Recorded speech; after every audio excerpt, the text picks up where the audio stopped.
ओम शांति। हमारे चैनल में आप सभी का स्वागत है।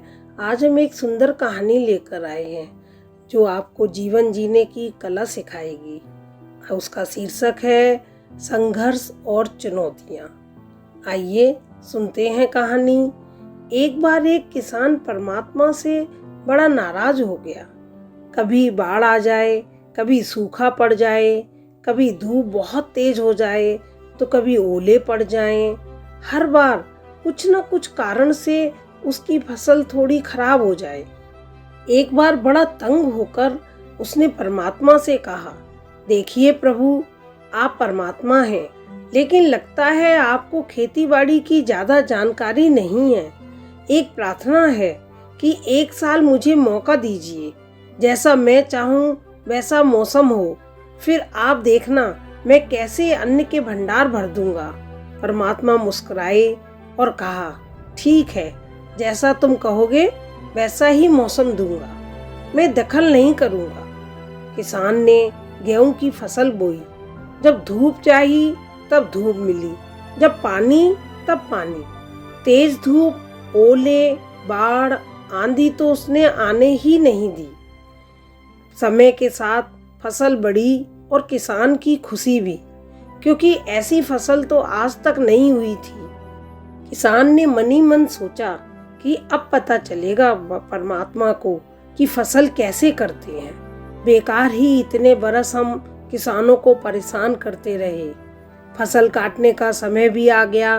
किसान बड़े गर्व से फसल काटने गया, लेकिन जैसे ही फसल काटने लगा एकदम से छाती पर हाथ रखकर बैठ गया। गेहूं की एक भी बाली के अंदर गेहूं नहीं था, सारी बालियां अंदर से खाली थी। बड़ा दुखी होकर उसने परमात्मा से कहा, प्रभु ये क्या हुआ? तब परमात्मा बोले, ये तो होना ही था। तुमने पौधों को संघर्ष का जरा भी मौका नहीं दिया, न तेज धूप में उनको तपने दिया, न आंधी ओलों से जूझने दिया। उनको किसी प्रकार की चुनौती का एहसास जरा भी नहीं होने दिया, इसलिए सब पौधे खोखले रह गए। जब आंधी आती है, तेज बारिश होती है, ओले गिरते हैं, तब पौधा अपने बल से ही खड़ा रहता है।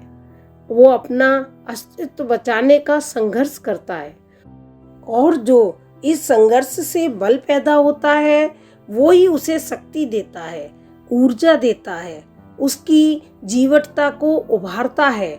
सोने को भी कुंदन बनने के लिए आग में तपने, हथौड़ी से पिटने, गलने जैसी चुनौतियों से गुजरना पड़ता है, तभी उसकी स्वर्णिम आभा उभरती है, उसे अनमोल बनाती है।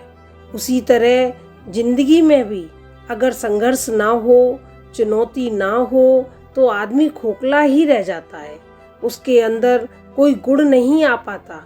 ये चुनौतियां ही हैं जो आदमी रूपी तलवार को धार देती है, उसे सशक्त और प्रखर बनाती है। अगर प्रतिभाशाली बनना है तो चुनौतियों स्वीकार करनी ही पड़ेंगी, अन्यथा हम खोखले ही रह जाएंगे। अगर जिंदगी में प्रखर बनना है, प्रतिभाशाली बनना है, तो संघर्ष और चुनौतियों का सामना तो करना ही पड़ेगा। बिना संघर्ष और चुनौतियों के हम कभी अपनी मंजिल को नहीं पा सकते। यह भी एक परीक्षा है जीवन की, जिसके बिना हमें उसी तरह ज्ञान नहीं होता जिस तरह एक बच्चा परीक्षा दिए बिना अगली कक्षा में नहीं जा पाते। संघर्ष और जीवन की चुनौतियों का सामना तो इस धरा पर आकर ही श्री राम और श्री कृष्ण जी ने भी किया था। ओम शांति।